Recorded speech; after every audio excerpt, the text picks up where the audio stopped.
Bab 506, situasinya menegangkan. Apakah kamu mengenalku? Fang Yu mengangkat alisnya dan bertanya. Tentu saja, siapa di seluruh dunia seni bela diri Tiongkok yang tidak tahu bahwa Tuan Fang telah mengalahkan Taylor, sang santo bela diri yang baru dinobatkan. Kata Keita sambil tersenyum. Fang Yu tidak mengatakan apapun. Kepercayaan diri dan ketenangan yang ditunjukkan Keita cukup menonjol di antara teman-temannya. Namun, Tuan Muda Leo dari keluarga Chen juga ada di sini hari ini. Saya ingin meminta Tuan Fang untuk berterus terang dan berusaha untuk tidak berselisih dengannya, kata Keita sambil melirik ke belakang. Leo juga ada di sini. Kenapa aku tidak melihatnya? Fang Yu melihat sekeliling dan bertanya. Tuan Muda Chen sedang berbicara dengan Pangeran Joyce di lantai atas. Karena Tuan Fang sudah di sini, mari kita naik ke atas bersama, kata Keita. Tepat pada saat itu, langkah kaki terdengar di lantai atas. Merasakan aura suci, Fang Yu mengangkat kepalanya dan melihat ke atas. Seorang pria jangkung setengah baya dengan janggut abu-abu muncul di balkon di lantai 2. Ia mengenakan pakaian mewah, dengan perhiasan emas dan perak yang tak terhitung jumlahnya di pergelangan tangan dan jari-jarinya, dan ia memancarkan aura yang sangat kuat dari seorang atasan. Dia menyandarkan tangannya pada pagar di lantai 2 dan melihat ke bawah ke arah posisi Keita. Siapa Fang Yu? Tanya pria itu dalam bahasa Inggris. Ruangan yang tadinya riuh, tiba-tiba menjadi sunyi karena suara lelaki itu. Pangeran Joyce, orang di sebelahku adalah Fang Yu, kata Keita sambil mengangkat kepalanya. Pangeran Joyce mengalihkan pandangannya dan menatap lurus ke arah Fang Yu yang berdiri di samping Keita. Sudut pandang yang merendahkan dan aura keagungan yang kuat tanpa disertai kemarahan membuat semua tamu di aula merasa tenang dan wajah mereka berubah serius. Inilah pangeran keluarga kerajaan Eropa, sang penguasa sejati. Apakah kamu Fang Yu? Pangeran Joyce menatap Fang Yu lama dan bertanya. Ini aku, jawab Fang Yu tanpa mengubah ekspresinya. Sebagian besar tamu yang hadir merasa nama Fang Yu terdengar familiar. Setelah direnungkan, mereka teringat nama yang sempat menggemparkan dunia bela diri Tiongkok beberapa waktu lalu. Fang Yu. Apakah Fang Yu yang mengalahkan Taylor? Peristiwa ini menimbulkan sensasi yang begitu besar sehingga mungkin orang-orang biasa di dunia sekuler belum pernah mendengarnya. Tetapi mereka yang hadir adalah orang-orang terkemuka di dunia sekuler atau berasal dari keluarga seni bela diri. Nama Fang Yu sangat mereka kenal. Ada juga beberapa tamu yang hadir yang telah berpartisipasi dalam pertemuan pertukaran yang diadakan di restoran Donghai beberapa waktu lalu, dan melihat dengan mata kepala sendiri bahwa Fang Yu melukai putra Pangeran Joyce, Ares dengan parah. Dengan kata lain, Pangeran Joyce dan Fang Yu memiliki kebencian yang besar. Kedua orang ini benar-benar bertemu di sini. Pangeran Joyce menatap Fang Yu, auranya mencapai puncaknya. Banyak tamu yang ketakutan. Namun Fang Yu masih tampak tenang dan kalem. Keita, yang berdiri di samping Fang Yu, menatap Fang Yu dalam-dalam, dengan tatapan aneh di matanya. Apa yang ingin kamu bicarakan denganku? Tanya Fang Yu. Saya hanya ingin memastikan satu hal secara langsung. Apakah kedua putra saya terluka karena Anda? Tanya Pangeran Joyce dengan suara berat. Tidak ada kemarahan dalam nada suaranya, tetapi nadanya penuh dengan tekanan luar biasa. Semua tamu di aula benar-benar dapat merasakan bahu mereka terbebani oleh suara keras itu. Aku melukainya. Fang Yu menjawab tanpa ragu, dan bertanya, jadi, apa kau ingin membalaskan dendam putramu? Mendengar kata-kata Fang Yu yang sangat provokatif, wajah orang-orang di sekitarnya berubah. Terutama di lantai 2, wajah sekelompok orang dari keluarga kerajaan North yang berdiri di belakang Joyce tiba-tiba berubah jelek. Leo berdiri di belakang kelompok orang ini. Meskipun dia tidak melihat Fang Yu, dia mendengar apa yang dikatakan Fang Yu dan senyum sinis muncul di wajahnya. Menurut Fang Yu, siapakah yang sedang ia hadapi? Ini Pangeran Joyce dari keluarga kerajaan Nordik di Eropa. Dari segi status dan sumber daya keuangan, beliau adalah salah satu orang terbaik di dunia. Provokasi Fang Yu pasti akan membuat Pangeran Joyce marah. Jika Anda menyinggung seseorang pada level ini, Anda tidak akan bisa lolos begitu saja. Tidak peduli seberapa hebat Fang Yu dalam bertarung, dia tidak akan mampu menahan amarah seluruh keluarga kerajaan North. Steve, yang berdiri tidak jauh dari Fang Yu, mendesah dalam hatinya. Segala sesuatunya berkembang ke arah yang paling tidak ingin dilihatnya. Dia masih berpikir terlalu sederhana. Bagaimana mungkin seorang pembesar sekelas Pangeran Joyce bisa menahan amarah melihat anaknya dipukuli? Ketika dia melihat Fang Yu, tentu saja mustahil baginya untuk mempertahankan sikap ramah. Setelah Fang Yu mengatakan ini, seluruh tempat menjadi sunyi senyap. Pangeran Joyce menatap Fang Yu, dan sedikit rasa dingin terpancar di mata birunya. Adapun Fang Yu, dia bisa merasakan aura suci di tubuhnya menjadi semakin kuat. Sejujurnya, Fang Yu ingin sekali bertarung dengan Pangeran Joyce. Dilihat dari auranya saja, kekuatan pria ini pasti jauh melebihi kedua putranya. Kalau kekuatan suci itu bisa kita serap ke dalam tubuhnya, pasti manfaatnya akan baik. Pangeran Joyce menatap Fang Yu. Suasana menjadi semakin hikmat. Namun pada saat ini, Pangeran Joyce tiba-tiba menyeringai. Ia mengulurkan tangan kanannya, menunjuk Fang Yu, dan berkata, kau orang Tionghoa paling berani yang pernah kulihat. Jika ini Eropa, aku akan memenggal kepalamu tanpa ragu. Tapi hari ini, aku tidak akan melakukannya. Saya datang ke Nandu hanya untuk membicarakan bisnis. Saya orang luar dan harus menghormati aturan Tiongkok Anda. Saya tidak akan melakukan apapun yang melanggar aturan. Setelah mengatakan ini, Pangeran Joyce mengelus jenggotnya dan melihat ke arah tamu lain di aula. Saya sangat senang karena banyak orang ingin bekerja dengan saya, tetapi sayangnya pada akhirnya saya hanya bisa memilih satu mitra. Jadi, yang harus kau lakukan hanyalah berkompetisi. Biarkan aku melihat kekuatan dan ketulusanmu. Pangeran Joyce tertawa dan berbalik untuk berjalan ke ruang pribadi di belakang. Setelah berbalik, senyum di wajahnya langsung lenyap, digantikan oleh sikap dingin tak berujung dan niat membunuh. Aula itu masih sunyi. Dua kalimat terakhir Pangeran Joyce, jika didengarkan secara terpisah, keduanya normal. Dia mengatakan bahwa dia adalah orang luar dan akan mematuhi aturan Tiongkok dan tidak akan menyerang Fang Yu. Kemudian, dia berkata bahwa siapapun yang ingin bekerja sama dengannya harus menunjukkan kekuatan dan ketulusan yang cukup. Ketika dua kalimat itu digabungkan, artinya menjadi sangat jelas. Siapapun yang dapat membantunya menyingkirkan Fang Yu dapat menjadi rekannya. Inilah yang sebenarnya dimaksud Pangeran Joyce. Tak ada satupun tamu yang hadir yang bodoh. Mereka mengerti dengan jelas apa yang dimaksud Pangeran Joyce. Semua orang mengalihkan pandangan mereka ke Fang Yu. Namun kebanyakan orang ragu dalam hatinya. Singkirkan Fang Yu. Bagaimana mungkin melakukan hal seperti itu? Kau tahu, Fang Yu baru saja membunuh Taylor yang disebut monster. Mampu bekerja sama dengan keluarga kerajaan North memang sangat menguntungkan. Bahkan dapat dikatakan bahwa perusahaan manapun yang dapat menjadi mitra keluarga kerajaan North akan dapat berdiri di puncak Huaibei. Tetapi tidak peduli seberapa besar manfaatnya, kehidupan lebih penting.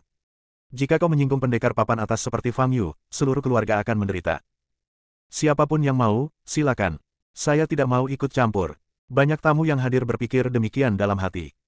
Fang Yu berdiri di sana dan melihat sekeliling. Kemanapun dia melirik, semua tamu menundukkan kepala dan menghindari pandangannya, karena takut ketahuan oleh Fang Yu. Akhirnya, Fang Yu menatap Keita. Keita masih memiliki senyum sopan di wajahnya dan tidak menghindari tatapan Fang Yu sama sekali. Kamu punya sesuatu untuk dimakan. Aku agak lapar, kata Fang Yu. Tentu saja. Keita berbalik dan memanggil pelayan berseragam. Tuan Fang, katakan saja apa yang ingin Anda makan, dapur akan segera menyiapkannya, kata Keita. Lakukan saja sesuatu yang kecil, asalkan itu bisa membuatmu kenyang, kata Fang Yu. Keita melirik pelayan itu. Pelayan itu segera membungkuk dan berbalik untuk pergi. Tuan Fang, apakah Anda ingin naik ke atas dan duduk sebentar? Tanya Keita. Oh, apa menurutmu aku masih bisa duduk dan mengobrol dengannya? Fang Yu mengangkat alisnya dan bertanya balik.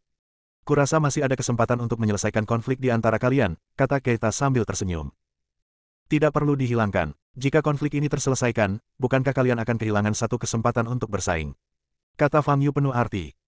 Ekspresi Keita tetap tidak berubah, dan dia berkata, karena Pangeran Joyce telah datang ke Huaibei, dia pasti akan menemukan pasangan. Ini tidak ada hubungannya dengan masalah Tuan Fang. Baiklah, carikan aku tempat duduk, kata Fang Yu. Baiklah, silakan ikuti aku. Keita membawa Fang Yu dan Steve ke lantai 2. 10 penjaga berdiri di pintu kamar pribadi tempat Pangeran Joyce berada.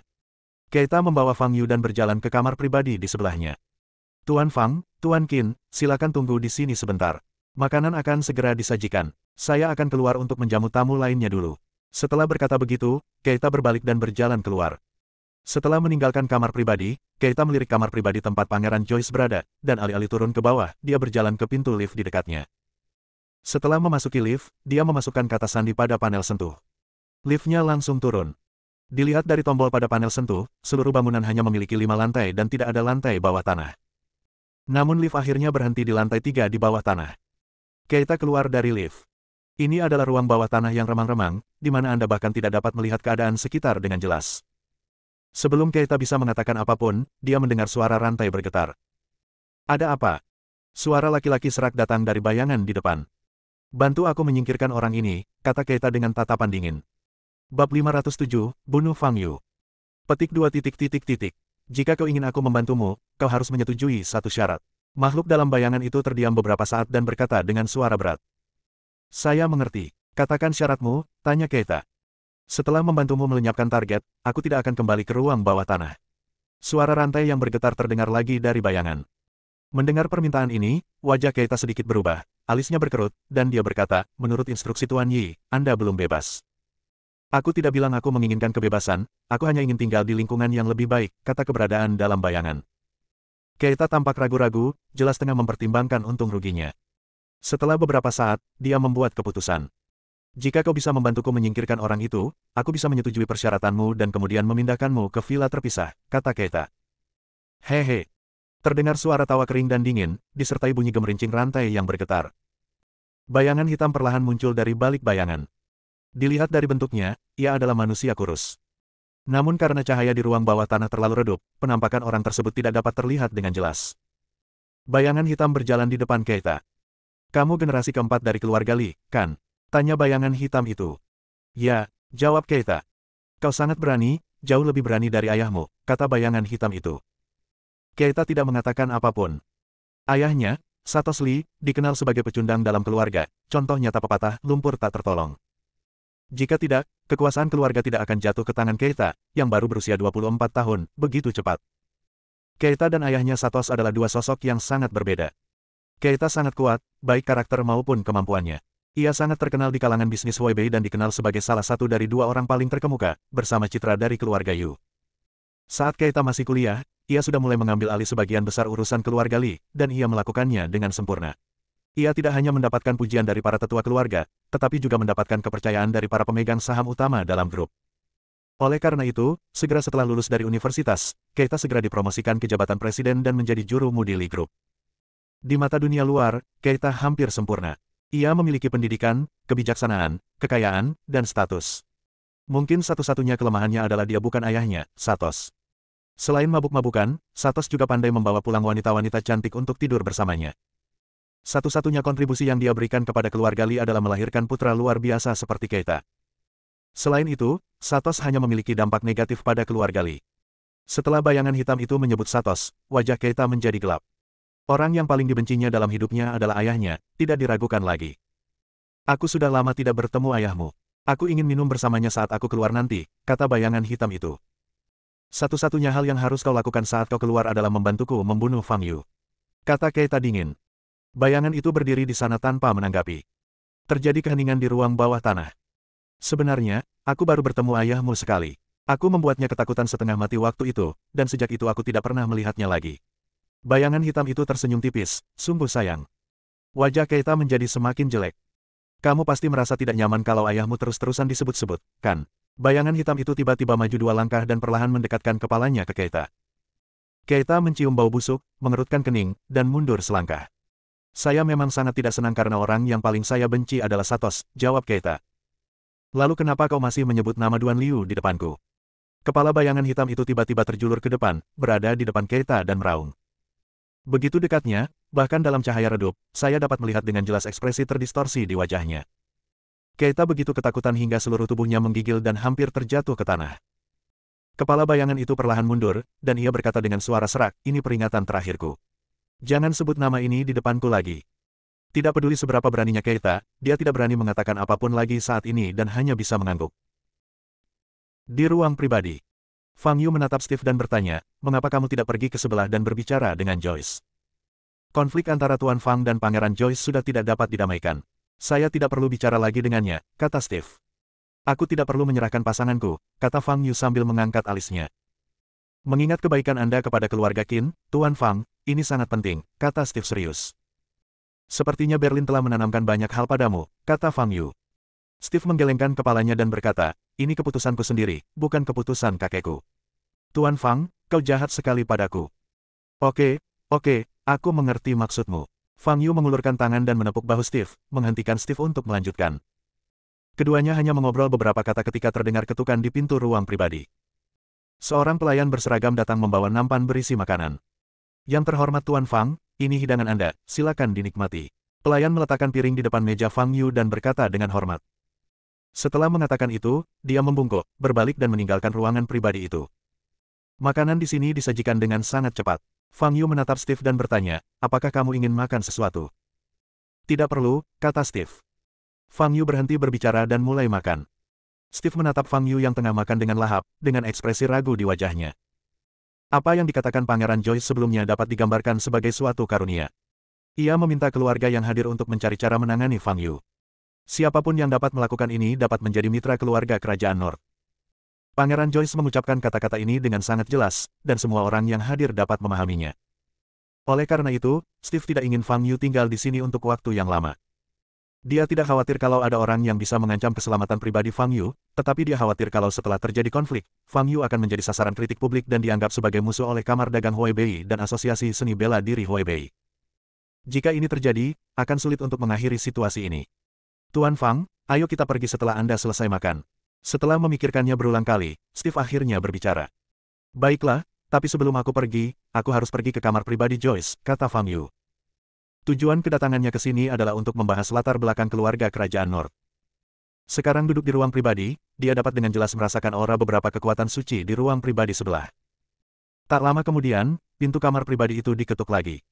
Orang yang membuka pintu adalah Keita. Tuan Fang, Pangeran Joyce ingin mengundang Anda minum. Saya ingin tahu apakah Anda mau. Keita menatap Fang Yu. Tentu saja, Fang Yu mengambil serbet dan menyeka mulutnya, lalu berdiri dan berjalan ke arah Keita, berkata, ayo pergi. Steve juga ingin bangun, tetapi Keita menatap Steve sambil tersenyum. Meski tidak mengatakannya keras-keras, Steve mengerti maksud Keita. Pangeran Joyce hanya ingin melihat Fang Yu. Steve, tolong turun dan tunggu aku. Kita akan berangkat segera setelah aku bertemu Joyce, kata Fang Yu. Baiklah, jawab Steve. Kemudian, Fang Yu mengikuti Keita ke kamar pribadi tempat Pangeran Joyce berada. 10 pengawal kekar yang menjaga pintu semuanya menatap Fang Yu dengan tatapan tajam. Meskipun sekelompok orang ini tampak ganas, Fang Yu bahkan tidak melihat mereka dan berjalan langsung ke pintu ruang pribadi. Keita mengetuk pintu, lalu mendorongnya terbuka dan masuk bersama Fang Yu. Pangeran Joyce, aku yang membawa Tuan Fang ke sini, kata Keita sambil tersenyum, lalu berjalan ke samping.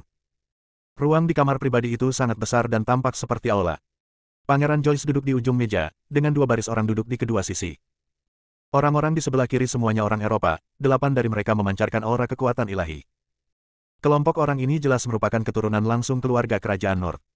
Kolom di sebelah kanan terdiri dari perwakilan keluarga seni bela diri dan keluarga kaya sekuler, dan Leo ada di antara mereka.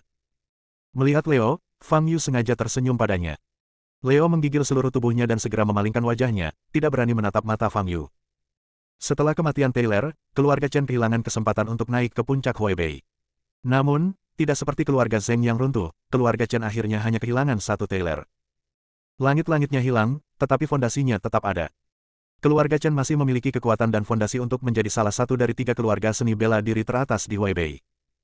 Dalam keadaan seperti itu, kehidupan Leo menjadi jauh lebih baik dari sebelumnya.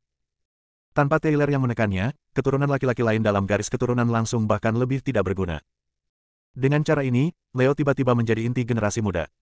Bab 508, dari mana datangnya rasa percaya diri. Inti dari keluarga. Ini adalah kenikmatan yang belum pernah dialami Taylor sebelumnya. Jadi, bisa dibilang, Leo harus berterima kasih kepada Fang Yu. Akan tetapi, saat benar-benar berjumpa dengan Fang Yu, Leo sama sekali tidak berpikir apa-apa dan hanya merasakan ketakutan. Dia telah menderita kekalahan 2 kali di tangan Fang Yu, dan menyaksikan Fang Yu membunuh Taylor yang jahat dengan mata kepalanya sendiri. Baginya, Fang Yu adalah eksistensi yang bagaikan mimpi buruk. Leo, kita sudah sangat akrab, kenapa kamu tidak menyapa? Tanya Fang Yu sambil tersenyum. Leo terkejut.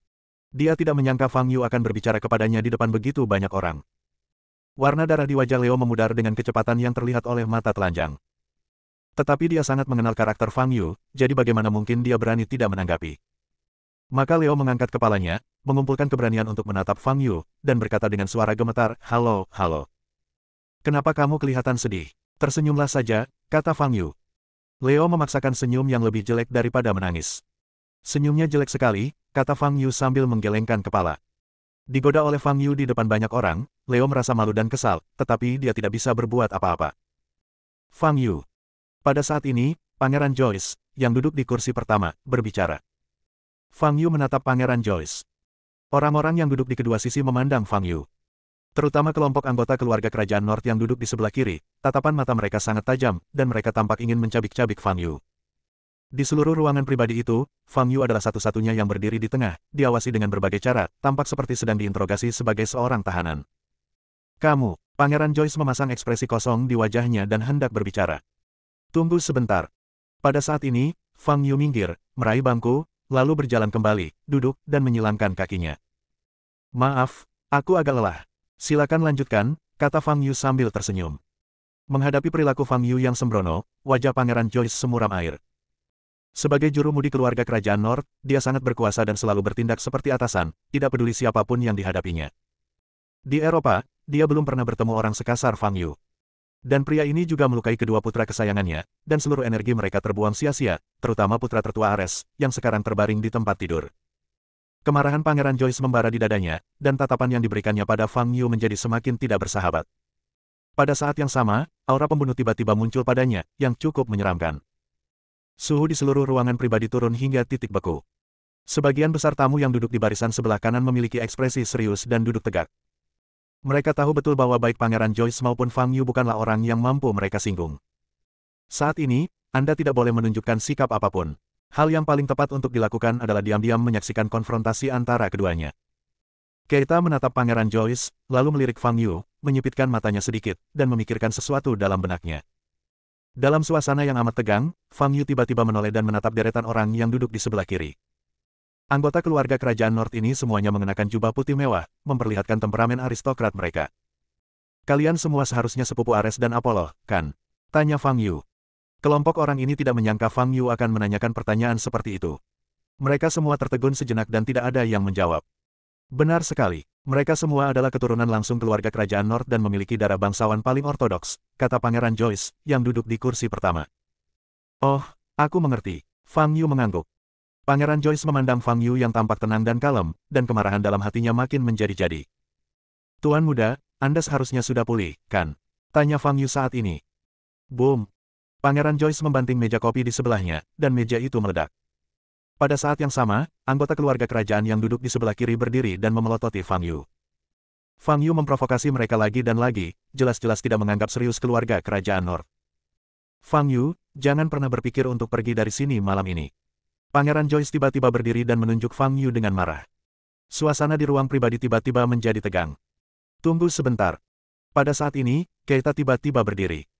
Pangeran Joyce menatap Keita, memicu matanya sedikit, dan tidak mengatakan apapun. Yang mulia, bagaimanapun juga, ini adalah wilayah keluarga Li kami, dan Anda, Yang Mulia, dan anggota keluarga kerajaan lainnya adalah tamu kehormatan keluarga Li kami. Keita berkata dengan tenang, seseorang membuat Anda marah. Itu adalah kelalaian keluarga Li kami, tentu saja kami harus menyelesaikan masalah ini untuk Anda. Mendengar ini, mata Pangeran Joyce bergerak sedikit. Ekspresi tamu lain yang hadir semuanya berubah. Makna Keita sangat jelas. Dia ingin berdiri di pihak Pangeran Joyce dan mengambil tindakan terhadap Fang Yu. Dari sudut pandang kepentingan, ini adalah keputusan yang radikal. Jika kita mengambil jalan yang benar dan memperoleh kepercayaan Pangeran Joyce dan menjadi satu-satunya mitra keluarga kerajaan North di Cina, manfaatnya akan sangat besar. Namun jika Anda salah langkah, akibatnya akan sangat buruk dan harganya bisa berupa kehancuran seluruh keluarga. Bagaimana mungkin seseorang dengan mudah menyinggung Fang Yu, yang mampu mengalahkan Martial Saint? Keita adalah seorang jenius bisnis terkenal di Weibei. Mengapa dia mengambil keputusan yang begitu berisiko? Ini tidak sesuai dengan karakternya. Para tamu yang hadir yang mengenal Keita dengan baik semuanya dipenuhi keraguan pada saat ini. Fang Yu menoleh ke arah Keita dan menyipitkan matanya sedikit. Tuan Fang, aku tidak ingin menjadi musuhmu, tapi kau benar-benar keterlaluan, kata Keita tanpa rasa takut, menatap langsung ke arah Fang Yu. Tidak apa-apa, keputusan apapun yang kamu buat itu masuk akal. Aku hanya ingin tahu dari mana kamu mendapatkan kepercayaan diri itu, kata Fang Yu sambil tersenyum. Kamu akan segera mengetahuinya. Keita mundur selangkah, mengangkat tangannya dan menepukkannya. Kala. Tak lama kemudian, suara rantai yang diseret terdengar di luar ruangan pribadi itu. Dor, dor, dor. Terdengar ketukan di pintu kamar pribadi. Masuklah, dia sudah ada di sini, kata Keita. Ketukan itu berhenti dan pintu didorong terbuka. Sesosok tubuh berjalan masuk dari pintu, terekspos di bawah cahaya, dan muncul di hadapan semua orang. Ini adalah pria yang sangat kurus. Dia mengenakan setelan putih compang camping yang tampak seperti seragam penjara. Rambut panjang yang berantakan menutupi sebagian besar wajah, hanya menyisakan mata kiri yang terekspos. Pupil mata kirinya tampak merah padam. Kakinya dan tangannya diikat dengan rantai emas. Melihat orang ini muncul, wajah semua orang yang hadir berubah. Banyak orang menoleh ke arah Keita, mata mereka penuh dengan kebingungan. Kau ingin menyingkirkan Fang Yu dengan mengirim tahanan ini. Bukankah ini lucu? Tahanan ini tampak kekurangan gizi dan kesulitan bergerak. Lagi pula, karena para tahanan akan berurusan dengan Fang Yu, mengapa tidak setidaknya melepaskan rantai di tangan dan kakinya terlebih dahulu? Setelah tahanan itu masuk ke ruang pribadi, dia mula-mula melirik Keita, lalu berbalik menatap Fang Yu. Fang Yu menatap pria aneh di depannya dan sedikit mengernyit. Dilihat dari aura di tubuhnya, orang ini tidak terlalu kuat. Tetapi intuisi Fang Yu mengatakan kepadanya bahwa orang ini jelas tidak selemah kelihatannya. Fang Yu sendiri adalah contoh terbaik dari kebenaran bahwa Anda tidak dapat menilai buku dari sampulnya. Dilihat dari penampilannya saja, Fang Yu hanyalah seorang yang lemah.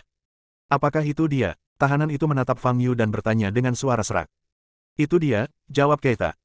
Ingat janjimu padaku, kata tahanan itu sambil menyeret kakinya yang berat dan berjalan menuju Fang Yu. Para tamu di barisan sebelah kanan mundur tanpa suara, takut kalau mereka akan terluka karena kesalahan. Para anggota keluarga kerajaan, yang dipimpin oleh Pangeran Joyce, berdiri di tempat mereka, menatap tahanan itu. Pangeran Joyce telah mencapai kesepakatan dengan Keita secara pribadi. Agar kesepakatan itu berlaku, syaratnya adalah berurusan dengan Fang Yu. Jadi, Pangeran Joyce tahu bahwa Keita tidak akan membodohinya tentang masalah ini. Tahanan itu berjalan di depan Fang Yu, dan mata kirinya tiba-tiba bersinar dengan cahaya merah yang kuat. Dia mengeluarkan raungan yang dahsyat, mengangkat tangannya yang dirantai, mengepalkan tinjunya, dan menghantamkannya langsung ke wajah Fang Yu. Wus! Terdengar suara siulan di udara, kecepatan serangan ini luar biasa cepat. Fang Yu mundur selangkah, mencoba menghindari serangan itu. Namun, tahanan itu tampaknya sudah menduganya. Tubuh bagian atasnya tiba-tiba condong ke depan, dan tinjunya yang terkepal pun terentang lebar. Fang Yu mengangkat tangan kanannya dan menangkuk pipinya. Bas! Tinju tahanan itu mengenai lengan Fang Yu, menimbulkan suara keras di udara. Meskipun Fang Yu tidak mundur selangkah pun, lantai di bawah kakinya tiba-tiba meledak dan amblas. Hembusan angin menyebar ke segala arah, dan beberapa orang yang berada di dekatnya terjatuh ke tanah. Bab 509, Konfrontasi Fisik. Tak ada satu pihak pun yang menggunakan energi mereka yang sebenarnya, itu hanya benturan kekuatan sederhana, tetapi bisa menghasilkan kekuatan sebesar itu. Dapat dibayangkan betapa mengerikannya kekuatan yang terkandung dalam serangan tahanan itu. Pangeran Joyce, yang berdiri di depan, tampak sedikit terkejut di matanya. Dia tidak menyangka seorang tahanan kurus bisa memiliki kekuatan fisik yang begitu mengerikan. Keita sudah mundur lebih dari 10 meter. Melihat sosok tahanan itu, mulut Keita sedikit melengkung. Orang ini memang sekuat yang dikatakan kakek. Dengan adanya dia, Fang Yu pasti akan ditangani, sehingga memenuhi persyaratan Pangeran Joyce dan mencapai kesepakatan. Memikirkan kemungkinan masa depan, Keita merasa agak gembira. Alasan mengapa dia mengambil risiko besar dan mengambil tindakan terhadap Fang Yu adalah karena Pangeran Joyce berjanji kepadanya bahwa selama Fang Yu ditangani, keluarga kerajaan North akan mencapai kerjasama yang mendalam dengan keluarga Li. Kerjasama yang mendalam berarti penggunaan sumber daya secara bersama-sama. Keluarga Li dapat menggunakan semua sumber daya keluarga kerajaan North, termasuk bisnis, personel, status. Dengan cara ini, keluarga Li tidak hanya dapat memperluas pasar di Eropa, tetapi juga menggunakan kekuasaan yang dimiliki oleh keluarga kerajaan North. Inilah yang paling dipedulikan Keita. Keluarga Li sudah menjadi keluarga papan atas di dunia sekuler, tetapi di dunia seni bela diri, itu tetap saja hanya keluarga sekuler. Karena perbedaan kekuatan militer yang sangat besar, sekuat apapun reputasi keluarga Li di dunia sekuler, itu tidak ada gunanya. Menghadapi keluarga seni bela diri yang kuat, mereka tetap harus tunduk dan menjadi bawahan, menyerahkan sejumlah keuntungan setiap hari. Ambisi Keita membuatnya tidak mau menjadi anak perusahaan keluarga seni bela diri. Mengapa dia harus membagi uang hasil jerih payahnya dengan keluarga seniman bela diri yang tidak melakukan apapun? Dia harusnya berada di atas, kenapa dia harus kalah dengan yang lain? Bahkan 2 tahun yang lalu, saat Keita baru saja menjadi pemimpin keluarga Li, dia bersumpah dalam hatinya bahwa dia harus membuat keluarga Li benar-benar berdiri di puncak Huaibei dan melampaui semua keluarga lainnya. Hampir mustahil bagi keluarga sekuler tanpa dasar dalam seni bela diri untuk mengalahkan keluarga seni bela diri lainnya. Hanya bisa mengandalkan kekuatan eksternal. Dan keluarga kerajaan North adalah sebuah kesempatan. Sebagai salah satu keluarga kerajaan paling kuat dan bersejarah di Eropa, jika keluarga Li bisa mendapatkan dukungannya, itu pasti akan membuat banyak keluarga seni bela diri waspada. Keita menatap Fang Yu dan tahanan itu, tinjunya terkepal tanpa sadar. Jika Anda ingin mencapai puncak Huaibei, Anda harus mengandalkan pertempuran ini malam ini. Boom! Tahanan itu mengangkat tinjunya yang terkepal dan menghantam Fang Yu lagi. Fang Yu menangkis serangan itu dengan tangan kanannya, dan lantai di bawah kakinya amblas lagi. Menatap tahanan di depannya, kilatan cahaya melintas di mata Fang Yu. Kekuatan fisik orang ini sungguh hebat. Baik di dunia kultivasi abadi di masa lalu maupun di dunia seni bela diri saat ini, sangat sedikit orang yang memilih berlatih tubuh karena takut sakit.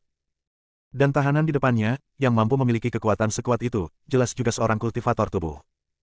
Terlebih lagi, dia telah melakukan latihan tubuh sedikitnya selusin kali. Hal ini membuat Fang Yu merasa seperti telah menemukan jiwa yang sama, dan dia sangat terkejut. Boom! Tahanan itu mengangkat tangannya dan ingin memukul kepala Fang Yu. Fang Yu mengulurkan tangan kanannya dan menggenggam erat tangan tahanan itu. Tahanan itu menekan kuat dengan kedua tangannya. Boom! Fang Yu masih bisa bertahan, tetapi tanah di bawah kakinya sudah tidak mampu lagi bertahan. Tanah itu runtuh begitu parah hingga hampir tembus. Fang Yu mencengkeram tangan tahanan itu dan mendorongnya keluar, menguras sebagian besar tenaganya. Namun pada saat itu, kepala tahanan itu tiba-tiba terbanting ke depan. Boom! Kepala saling berbenturan, menimbulkan bunyi gedebuk tumpul yang menyebabkan nyeri pada tengkorak. Fang Yu terlempar mundur bak anak panah, menghantam tembok di belakangnya dan langsung menembusnya. Melihat pemandangan ini, semua orang di ruang pribadi itu mengubah ekspresi mereka. Fang Yu tampaknya dirugikan. Tahanan yang mereka interogasi tadi jauh lebih kuat dari yang mereka duga. Tepat saat semua orang terkejut, tahanan yang sebelumnya tampak kesulitan berjalan itu tiba-tiba melesat seperti macan tutul dan menerkam ke arah Fang Yu terbang. Dor, dor, dor. Lalu, serangkaian tabrakan dan raungan pun terdengar. Jeritan terdengar di lobi lantai pertama. Orang-orang di ruang pribadi bereaksi dan berlari keluar, melihat ke arah lantai pertama. Tepat sebelum semua orang berlari ke pegangan tangan, mereka melihat sosok para tahanan dan Fang Yu bertarung di aula di lantai pertama. Mereka berdua begitu cepat sehingga mereka berada di satu sisi pada suatu saat dan muncul di sisi yang lain pada saat berikutnya. Sulit untuk menangkap pergerakan kedua orang tersebut dengan mata telanjang, yang dapat dilihat hanya bayangan mereka. Satu-satunya hal yang dapat didengar adalah suara yang keluar dari setiap putaran di antara mereka berdua. Dor, dor, dor. Gelombang udara yang dihasilkan oleh setiap serangan membuat seluruh ruang tampak bergetar. Sungguh kekuatan fisik. Mata Pangeran Joyce dipenuhi dengan keterkejutan. Dia pernah mendengar bahwa Fang Yu sangat kuat, tetapi menyaksikannya dengan mata kepalanya sendiri memberinya perasaan yang berbeda. Untungnya, dia tidak menyerang Fang Yu sekarang. Dia sekarang berada di Tiongkok dan tidak dapat memperoleh kekuatan dari Istana North, jadi mustahil baginya untuk mengalahkan Fang Yu. Satu-satunya cara untuk mengalahkan Fang Yu adalah di dalam Istana North. Tetapi yang paling mengejutkan Pangeran Joyce adalah tahanan kurus itu. Dilihat dari situasinya, pertarungan antara dia dan Fang Yu setidaknya seimbang. Namun ini adalah poin yang krusial. Rantai di tangan dan kaki tahanan belum dilepas. Ketika tangan dan kaki mereka diikat, kebanyakan orang kehilangan kemampuan bergerak dan hanya bisa dipukul. Tetapi tahanan ini benar-benar bisa bertarung bola-bali dengan Fang Yu. Jika rantainya dibuka, Pangeran Joyce memandang Keita di sampingnya, mengerutkan kening, dan penuh kebingungan. Karena kau ingin menyingkirkan Fang Yu, mengapa kau tidak melepaskan rantai tahanan ini terlebih dahulu? Di sisi lain, Steve sudah mendengar suara itu. Mata Steve berbinar saat dia melihat Fang Yu bertarung dengan tahanan itu. Merupakan suatu kesenangan baginya untuk dapat menyaksikan pertempuran tingkat ini dari dekat. Boom! Di lobi di lantai pertama, Fang Yu masih bertarung dengan para tahanan.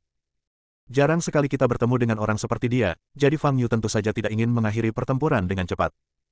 Tahanan di depannya mampu menahan sebagian besar serangan Fang Yu dan bahkan dapat menggunakannya untuk melakukan serangan balik, yang membuat mata Fang Yu berbinar. Sudah lama sekali tidak ada orang yang bisa berlatih dengannya seperti ini. Berbeda dengan sikap Fang Yu yang santai. Mata tahanan itu merah dan dia tampak seperti pembunuh sepanjang waktu. Setiap serangan yang dilancarkannya terhadap Fang Yu dimaksudkan untuk merenggut nyawanya. Tetapi saat pertarungan berlangsung, tahanan itu menyadari bahwa kekuatannya saat ini tidak cukup untuk mengalahkan Fang Yu. Kekuatan fisik Fang Yu di depannya tampak tidak lebih lemah dari sekarang. Dan dilihat dari ekspresi santai Fang Yu, dia tampaknya masih memiliki sedikit energi tersisa. Setelah menyadari hal itu, amarah pun berkobar dalam hati sang tahanan. Mati! Tahanan itu mengepalkan tinjunya dan menghantamkannya keras ke dada Fang Yu. Fang Yu mengangkat kaki kanannya dan menendang perut tahanan itu secara bersamaan. Boom! Kedua pria itu terkena pukulan keras pada saat yang sama dan terlempar mundur, menciptakan jarak di antara mereka untuk pertama kalinya. Pada saat ini, seluruh gedung sunyi senyap. Keita menatap tahanan yang terjatuh ke tanah, menggertakkan giginya dan mengepalkan tinjunya. Dilihat dari situasi pertarungan saat ini, mereka berdua baru saja bertarung seri. Ini tidak cukup. Fang Yu harus dibunuh. Tuan Li, mengapa Anda tidak melepaskan rantai di tangan dan kakinya? Pada saat ini, Pangeran Joyce berjalan ke sisi Keita dan bertanya dengan suara rendah. Ekspresi Keita berubah sedikit. Dia sebenarnya punya ide ini dalam pikirannya. Tetapi ketika dia teringat kata-kata kakeknya, dia tidak berani melakukannya. Kakek berkata jika rantainya dilepas, hal pertama yang akan dilakukan tahanan itu adalah membunuh semua anggota keluarga Li. Tanpa rantai, kedua belah pihak masih bisa bertarung imbang. Jika mereka dilepaskan, dia pasti bisa menghancurkan Fang Yu. Kata Pangeran Joyce dengan suara berat, Tuan Li, saya sangat menghargai keluarga Li Anda. Saya harap kesepakatan kita dapat segera berlaku. Keita menggertakkan giginya, perasaannya sangat bertentangan. Baru saja di ruang bawah tanah, dia merasakan amarah dan niat membunuh para tahanan. Jika kita benar-benar melepaskan rantainya, menurut kakek. Keita tidak berani berpikir lebih jauh. Tuan Li, saya tidak mengerti maksud Anda. Pangeran Joyce mengerutkan kening ketika melihat Keita begitu ragu-ragu. Yang mulia, tahanan ini bukan milik saya. Jika rantainya dilepas, saya khawatir dia akan kehilangan kendali sepenuhnya. Keita menjelaskan. Sementara keduanya berbincang, Fang Yu di lobi lantai 1 memandang tahanan yang berdiri di kejauhan dan berkata sambil tersenyum, kau sungguh kuat. Rantai di tubuhmu telah mengurangi kekuatanmu setidaknya 40%. Tahanan itu menatap Fang Yu tanpa mengatakan apapun. Orang luar mengira bahwa dia dan Fang Yu setara. Tetapi hanya dia sendiri yang paling tahu bahwa Fang Yu di depannya mungkin tidak menggunakan bahkan 60% dari kekuatannya. Jika dia bisa membuka rantai itu, dia yakin bisa mengalahkan Fang Yu. Namun sayangnya, dia tidak bisa menyelesaikannya. Aku bisa membantumu melepaskan rantai itu. Pada saat ini, Fang Yu di sisi berlawanan berbicara. Bab 510, Kekuatan Mutlak. Tahanan itu menatap Fang Yu dan tatapannya sedikit berubah. Wajahnya masih tersembunyi oleh rambutnya yang panjang dan berantakan, dan ekspresinya tidak dapat terlihat. Setelah beberapa detik terdiam, dia menatap ke langit dan tertawa. Tawa ini sinis sekaligus menyedihkan. Jika rantai ini bisa dibuka semudah itu, aku tak akan terkurung selama bertahun-tahun, kata tahanan itu perlahan.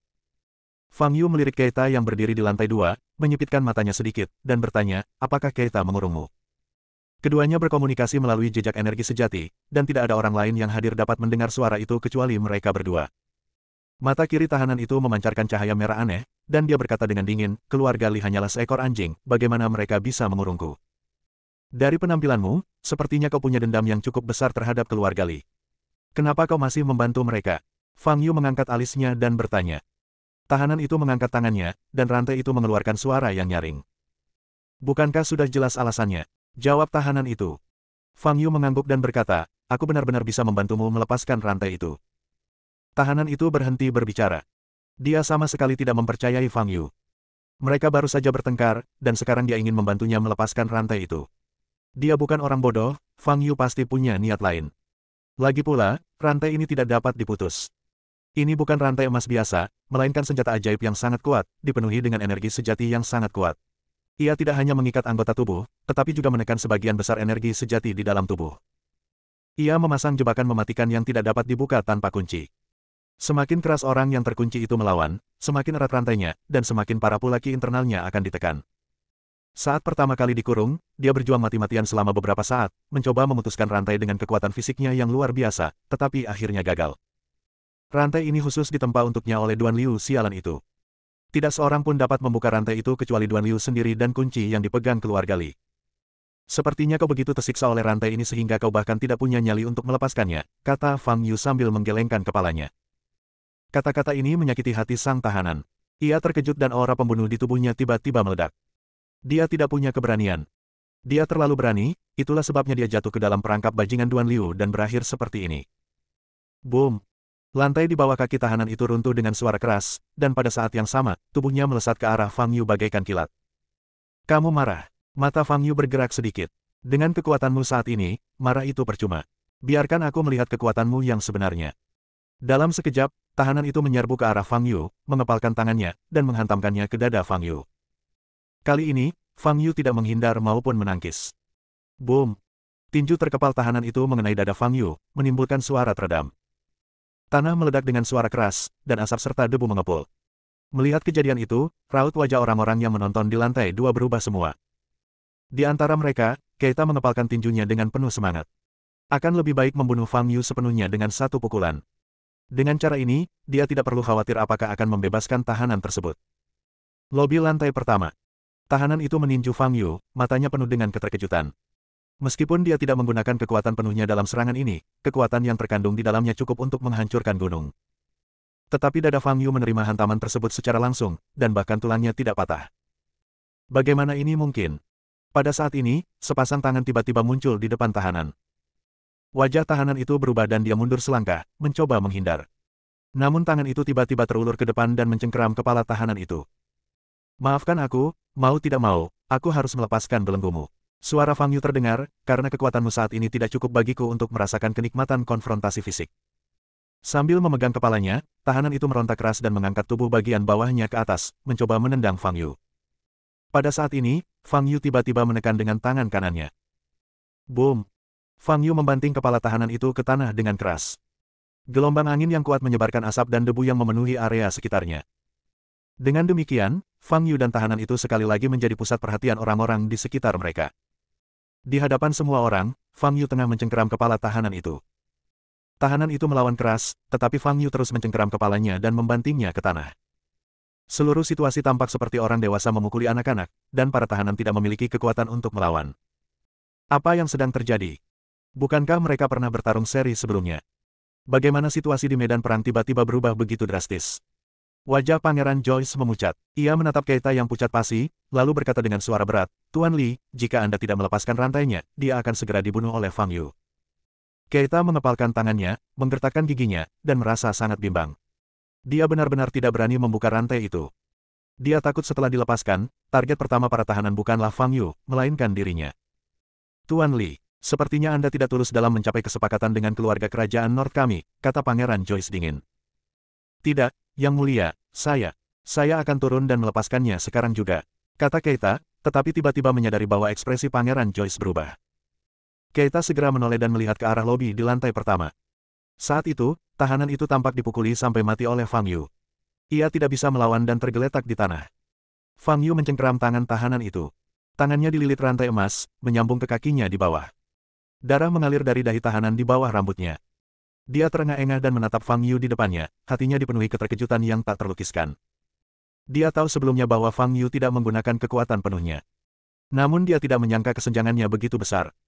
Tampaknya Fang Yu sedikit serius dan dia tidak mampu mengatasinya. Dari segi kekuatan saja, dia dihancurkan oleh Fang Yu. "Karena kau juga seorang kultivator tubuh, aku akan mengatakan sebuah kebenaran," kata Fang Yu, "kekuatan absolut dapat menghancurkan semua keberadaan fisik. Alasan Anda merasa rantai itu tidak dapat dilepaskan hanyalah karena Anda tidak cukup kuat untuk melakukannya." Wajah Fang Yu tenang. Ia meraih kedua ujung rantai yang mengikat tangan tahanan itu dengan tangannya, lalu menariknya keluar. Bas!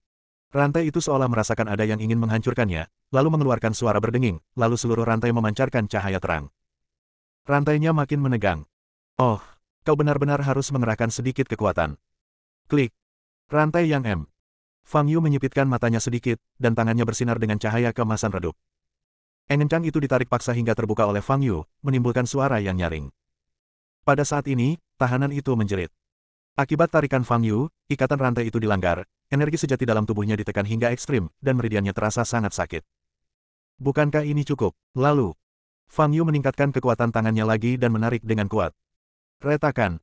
Rantai yang melilit tangan tahanan itu putus seketika. Fang Yu melemparkan rantai yang putus itu ke samping dan meraih rantai yang melingkari kaki tahanan itu. Retakan. Terdengar suara renyah lainnya, dan rantai di kakinya langsung putus. Boom! Saat rantai itu putus, energi sebenarnya yang terkandung dalam rantai itu meledak di udara. Rantai yang putus berubah dari warna emas menjadi perunggu. Dalam waktu kurang dari 10 detik, rantai yang telah mengikat tangan dan kaki tahanan selama hampir 20 tahun benar-benar putus. Tahanan itu tergeletak di tanah, matanya terlihat dari balik rambutnya yang terbuka lebar, seolah-olah dia masih dalam keadaan tidak percaya. Keita, yang berdiri di lantai 2, juga tercengang pada saat ini. Rantainya dilepaskan begitu saja. Sebelum dia sempat bereaksi, ikatannya sudah dilepaskan. Ini. Untuk sesaat, pikiran Keita menjadi kosong. Fang Yu bertepuk tangan, berdiri, menatap tahanan yang tergeletak di tanah, dan berkata, "Sekarang kau seharusnya bisa mengerahkan 80 hingga 90% kekuatanmu." Mendengar suara Fang Yu, tahanan itu tersadar. Dia menatap Fang Yu, dan merasakan kibatin yang telah tertekan selama bertahun-tahun perlahan mengalir melalui meridiannya. Untuk sesaat, dia benar-benar merasakan air mata menggenang di matanya. Bertahun-tahun. Tidak ada energi sejati yang mengalir di tubuhnya selama bertahun-tahun. Ki sejati bagi seorang pejuang ibarat mata bagi seorang pelukis, yakni sangat penting. Meskipun arah latihannya lebih ke arah latihan fisik, sebagian besar waktunya ia masih perlu mengalirkan kinya untuk mengeluarkan kekuatan sejatinya. Bersambung.